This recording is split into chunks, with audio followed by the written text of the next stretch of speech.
We all like to think that our decisions are based on thought and logic, and that we never blindly agree to anything. Unfortunately, companies and governments have figured out that there are various ways in which we blindly make decisions. One of these is called the status quo bias. This is the bias where we have a tendency to always choose the default option, even when it's not in our interest. For example, Madrian and Shia did a study where they looked at employee participation rates in the US pension plan. They tried two options. The first was an opt-in scheme. Employees had to fill out a form if they wanted to contribute towards their pension. Only 37% of employees chose to save towards their future under the scheme. The second was an opt-out scheme. Employees were automatically enrolled onto the pension plan and had to fill out a form if they wanted to opt out of the pension plan. Incredibly, the participation rate went up from 37% to 85% when they introduced the opt-out scheme. Now, 85% of employees were contributing monthly towards their future savings. The cost of filling in a form is only 5 minutes, so it made no sense for 50% more people to care about their future savings when they didn't have to fill in a form. The increase in participation was attributed to the status quo bias. The employee simply preferred to stick with the default option. Another study looked at insurance policies in New Jersey and Pennsylvania. In New Jersey, drivers by default are given a cheap policy where they have limited rights to sue,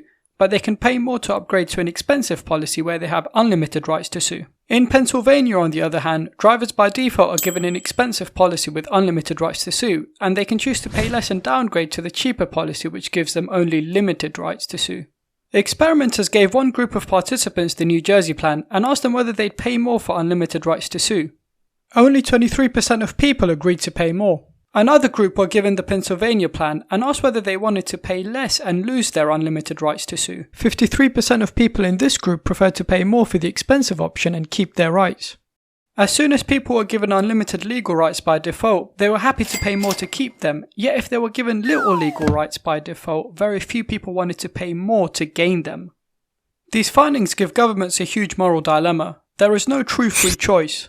Most people will simply choose the default, and if they're not given anything by default, they simply won't take any action. So the governments have a moral dilemma of either making the right default choice for us, like making pension plans an opt-out scheme, or leaving us to do the right thing knowing that most people won't do anything, like the opt-in pension plan scheme. So where does this leave us? Ultimately, as individuals, we should take time to assess our choices and options, and choose the right thing, whether that's the default or not. Thanks for watching. Please like, comment and subscribe, and check out my other videos.